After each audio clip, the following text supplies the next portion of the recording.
Good afternoon and welcome to News at 12 on Rapid 96.5 FM, the sound of your city today, Monday, 12th February 2024. In the headlines, President Bola Tinubu vows to achieve Nigeria's food sufficiency. Aggrieved aspirant threaten legal action over Edo State PDP Congress. Another foreign saying United States Authority blame bad weather for Herbert Wiwe's death. Details of these and more coming your way shortly. Please stay with us. My name is Joy Notary. Every day, every story. If it matters to you, depend on our news team to bring you the latest.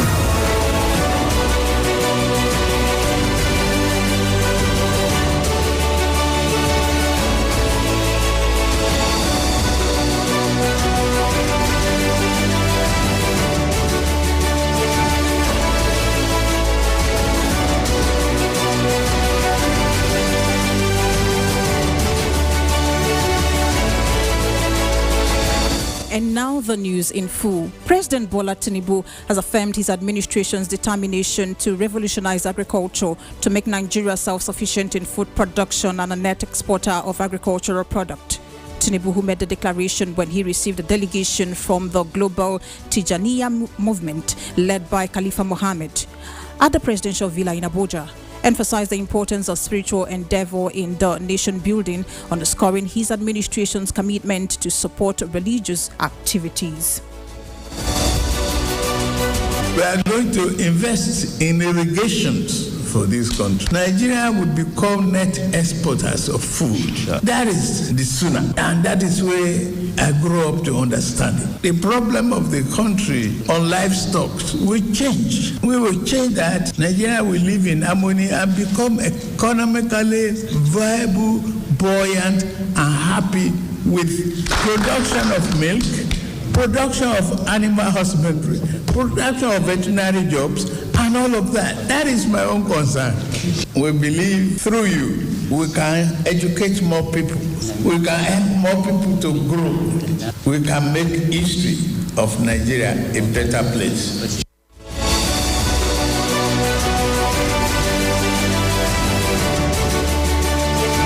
Tinubu highlighted the need for collaboration between political and spiritual leaders to advance the nation's interest and promote unity among the people. The job we are doing is in conformity with the teaching of Rasul.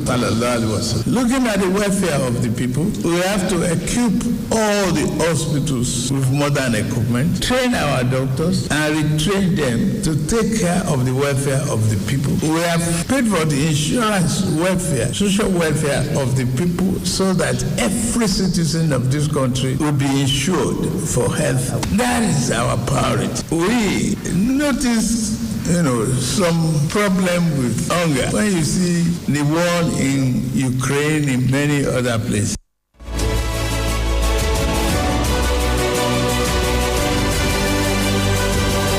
Minister of State for Labour and Employment Nkiru Onyejocha says that the federal government is on course in the implementation of the 16-point agreement reached with the organized labour on October 2nd, 2023.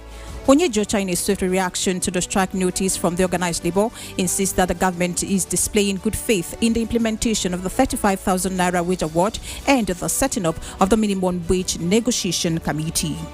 1 million converted biofuel CNG PMC vehicles to enable transporters and mass transit operators convert their vehicles that run on PMS to gas, which is 40 to 50% cheaper than PMS. Additionally, the government, through the Ministry of Finance, is procuring up to 11,500 CNG vehicles, including buses and tricycles, that will be rolled out in fulfillment of the President's promise by financing them at concessionary rates, even as production and assembling is ongoing locally and will be delivered in the next few months. We shall also liaise with the NNPCL to ensure that the visitation to the refineries for on-the-spot assessment of our refineries is done without further delay.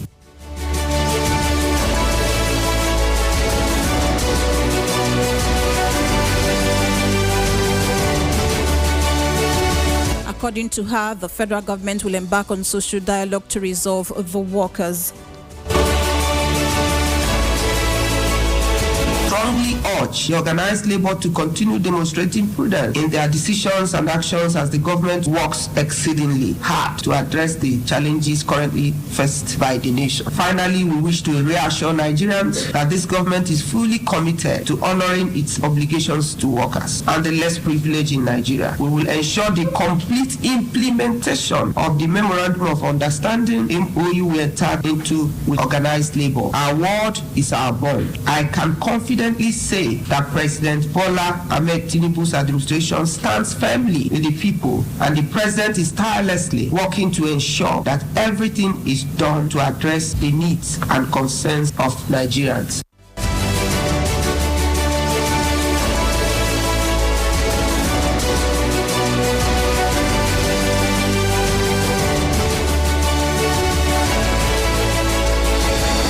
Senate President Godswill Akpabio has insisted that the Chief Executive Officer of Access Holdings, Herbert Wigwe, never believed in cutting corners to achieve business success. In a press release signed by his special advisor on media and publicity, Esieme Eyibo, Senator Akpabio described the death of Wigwe as a big loss to Nigeria and the Nigerian banking and financing industry. He said this while reacting to the sudden demise of Wigwe, his wife, and others in the helicopter crash in California, USA. Meanwhile, the board of Access Holdings PLC is set to announce an acting group chief executive officer to succeed the late CEO, Herbert Wigwe, in the wake of his tragic passing.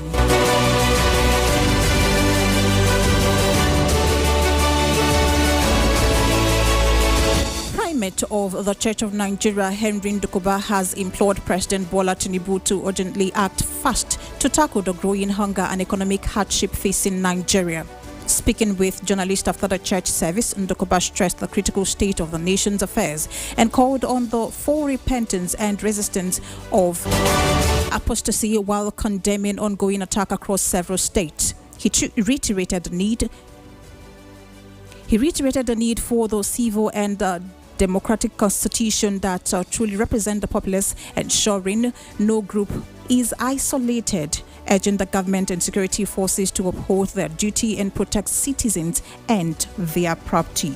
Our leaders need to know that the cry of the common man reaches to heaven. God is listening. And at a time like this, there is need for sacrifice, both on the side of the citizens and as well as the leadership. Our people have sacrificed enough. We have suffered enough. What we are calling for now is that the presidency, the legislature, and other organs of the government should cut down and should offer some respite and not only making good use of the resources that we have, but fighting this monster that is called corruption, and also making sure that whatever is recovered is properly and judiciously engaged and employed.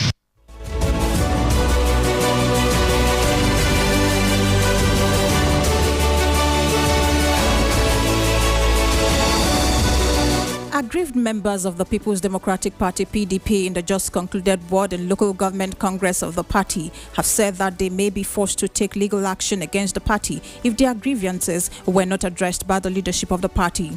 Speaking for the aggrieved aspirant, Anselm Ojezua, in an interview, said they boycotted the local government congress because it is a product from the ward congress that was used to conduct the congress.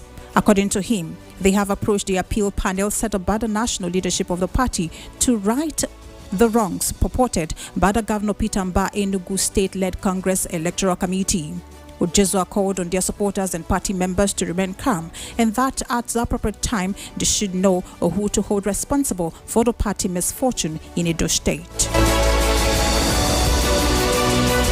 Bayelsa State Governor Doye Diri has assured people of the state for more developmental projects in his second term in office, which commences on February 14, 2024. Diri, who spoke with journalists, reaffirmed his unwavering commitment towards the overall development of the state, saying that going forward, his administration will actively engage communities irrespective of political choices in order to achieve collective aspiration. Have you asked yourself why?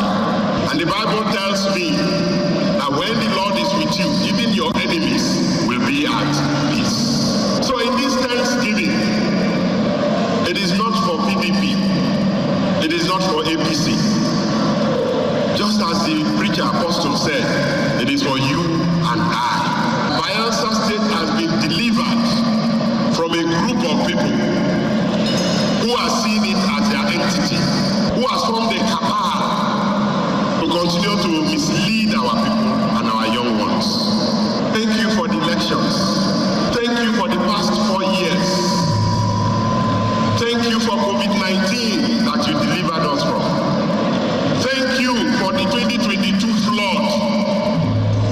but you saw us through.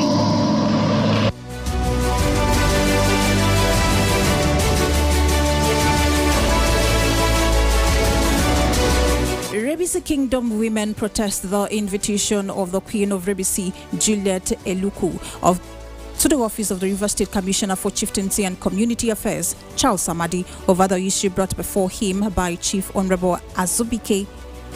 The women described the act as an desecration of the revered throne of Rebisi Kingdom, as the women are capable of handling the matter, and wondered why Azubike, the son of Rebisi, would take the matter to the commissioner, who summoned the queen and the women to his office but failed to present himself to address the women, who trooped to the commissioner's office in their large numbers. I said constitution that go wrong. If there's any problem amongst the women, the president of the women, who is the royal majesty, Dr. Juliet Eluku, we resolve it amicably. We resolve it amicably without any problem. Through ethics from, we don't keep people there. If you do anything, we have do's and don'ts. If you don't comply with our do's or what you're asked in the constitution, we will simply invite you and ask you what happened. You have every right to tell us what your problem is. We are not going to kill you. We are not going to say get out for that for any reason. No, let us hear from you, because we will hear from you. Before we crucify you, we must hear from you. And there's something like that in him. So why should the throne be invited? Oh. And that because you have come, he's going to pay Rebisi women the sum of 5 million naira. Transportation from coming down here. And only to come here now, he's not on seat.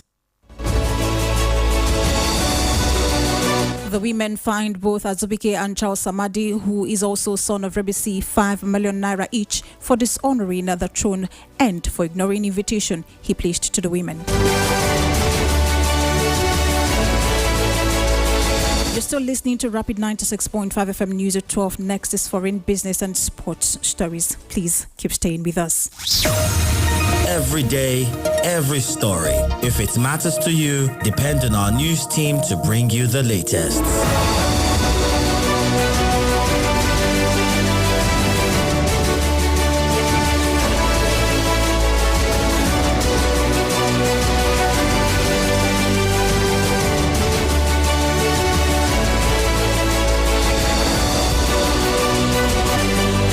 Thank you for staying tuned, and now the rest of the news.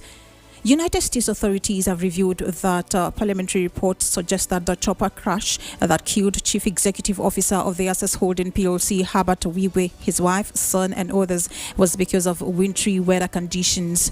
Speaking during a media briefing, a National Transportation Safety Board member, Michael Graham, said officials were on the scene to gather perishable evidence. Asked about more information on the passengers, Graham stated that there were no details, but added that any names will be released through the coroner's office without specifying the time frame. Meanwhile, Access Bank had confirmed the death of Wigwe and his family members in a statement.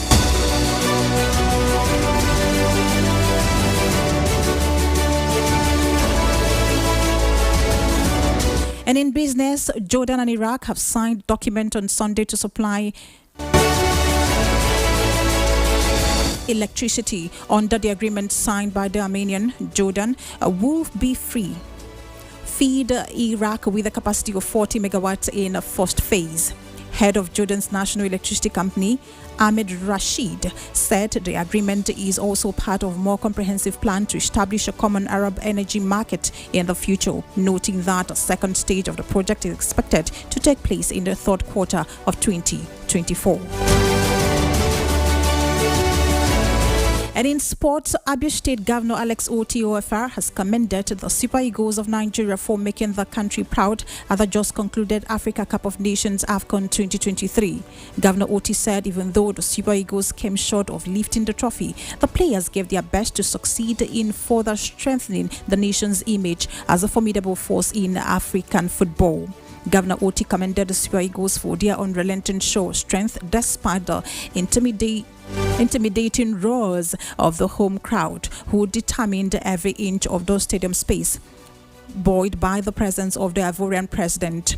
He specifically congratulated Samuel Chukwueze, Kenneth Omerwa, and Frank Okechukwu Onyeka, three other sons of Abia State who were part of the Super Eagles team to AFCON 2023.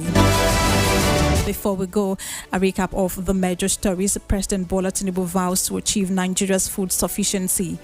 Aggrieved aspirants threaten legal action over Edo State PDP Congress. United States Authority blame bad weather for Herbert Wiwe's death. And that's the news at 12 on Rapid 96.5 FM for news coverage and eyewitness report. Kindly send a message to our hotline on WhatsApp 0704 922 90965 or send an email to news@rbnradiotv.com. This bulletin was packaged by Kingsley Onwaka. My name is Joy Nochiri. Thank you very much for listening. Have a beautiful